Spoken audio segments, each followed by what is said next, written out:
Hello, good morning everybody. It's lovely to see you all again, and thank you so much for joining me this morning to go through the results of the marketing audit that we conducted for Wiley Higher Education at the end of 2021 and to go through the recommendations and our findings. So I think we all know each other. I'm Anne-Marie from AMA Consulting. I met with most of you last year. So it's lovely to see you again, Chris, Maria, Mark, Yasmin, and nice to see you, David. I hope you've all had a lovely break over the holidays and you've come back rested and refreshed. So this is what we're going to go through today. So I'll be covering just really briefly the project background, how we conducted the marketing audit, and then I'll go through the findings, our recommendations based on those findings, and then any next steps that we feel that need to be taken.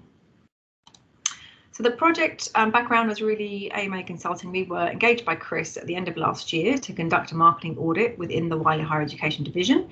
And the problem that you had to be analysed was a lack of engagement from academics. This was both new prospects and existing customers as well. And the feedback that most customers were unresponsive to sales and marketing communications, and that the sales team were finding it difficult to get appointments and meetings with academics, and that overall this was negatively impacting gross income for Wiley Higher Education. So the problem statement that we were dealing with was how can Wiley Higher Education increase customer engagement and in turn increase gross income revenue results. Marketing objectives that we were looking at were namely, number one, to evaluate the marketing activities of the division through internal, external, primary and secondary research, and we did that throughout December 2021. And then provide recommendations to you, the management team, that if implemented in 2022, we believe will positively impact engagement with prospects and existing customers and ultimately impact revenue. So to conduct the marketing audit, we took two existing frameworks that have been developed by experts in the marketing field, and we basically took the most relevant and applicable areas from both of those and created a new framework to apply to your problem here at Wiley Higher Education and tackle this problem statement for your audit. This is the marketing audit framework, and the component details are on the left-hand side here. I will send through a copy of the PowerPoint deck at the end of this presentation, so I realise that the font is probably quite small on this slide. And if you have any questions as you go through it, please don't hesitate to reach out, and I'm happy to chat about it offline if needs be. But really, we're talking here about the components that we're looking at, the types of questions that we felt we needed to ask the market and also internally within Wiley to try to sort of work out what was going on in each component, and then the methods that we used for data collection as well in the last column here. So on now to our findings, and we really found that one of the key things is that the higher education publishing industry has been in decline now for several years.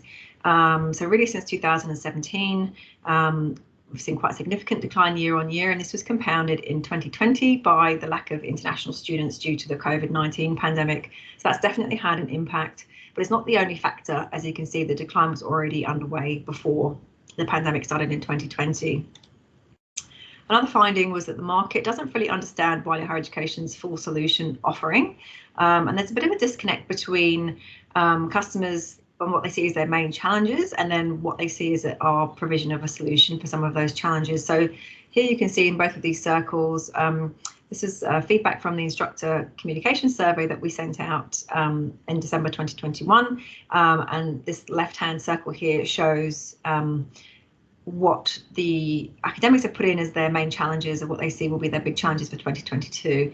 And it's around online student engagement, dealing with COVID, any lockdowns, students being offline, by that I mean remotely, being taught, and then students who are coming to campus and trying to kind of balance the two. And then where they see publishers and their resources playing a part in solutions is really still around resources, textbooks.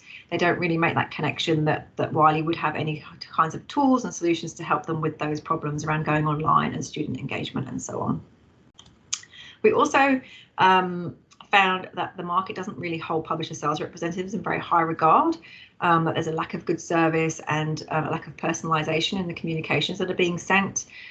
3 comments here from the instructors that we interviewed at the end of the year around not getting much communication at all, or them reaching out to a publisher and not getting a response, and then the spam in terms of sort of intrusive emails that aren't personalized and makes existing customers feel you know, like they're really undervalued. So there's definitely some work to be done there.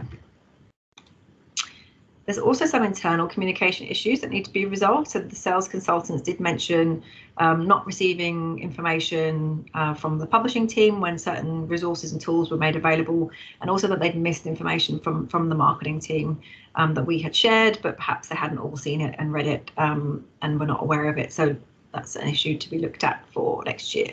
So on to those recommendations. We, number one, feel like it's time to position Wiley Higher Education as in terms of our solutions, and create awareness of what we do and what we've got available, and that we're not just a textbook publisher. I think in terms of how to do that is really just to position us as more of a thought leader in terms of that top of the funnel marketing communication, so that we start to talk a bit more about online and learning and teaching challenges, those sort of general educational topics that are you know, matched with their challenges in the market at the moment, and what solutions we can offer can obviously be tied into that. And we can share that through webinars, we can do blogs and other content pieces as well. Next recommendation is around research.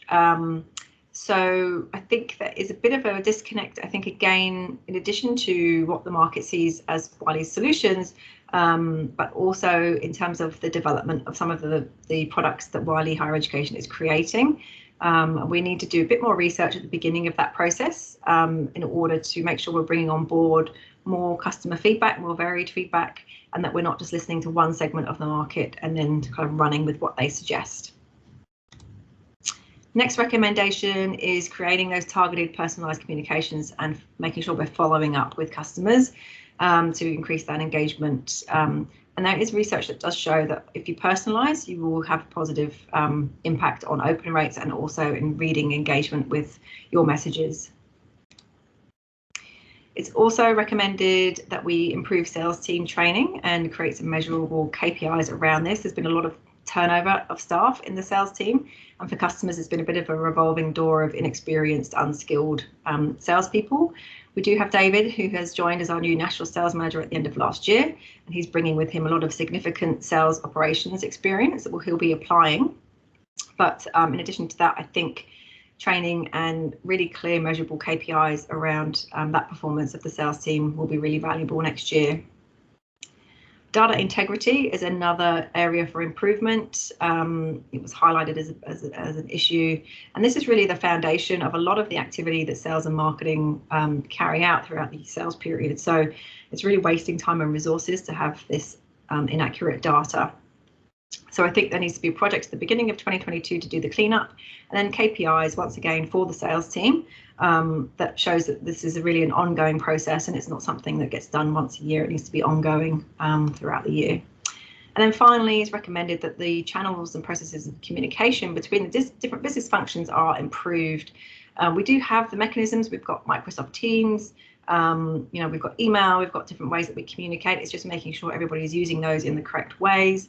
And you know, if someone has missed a meeting, that we make sure that they follow up. They're followed up with, so they've got all the information that they need. We do have the cadence of the weekly divisional meetings, so marketing and publishing should be giving updates at that, and the notes should be shared, and the expectation is that the sales team will read those notes at the end of those meetings as well. So that's really the wrap up. So if nobody has any questions, please do feel free to follow up with me, you know, as I said, offline.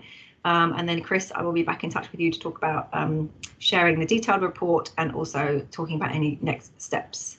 Okay, thank you everybody. Have a lovely day. Bye bye.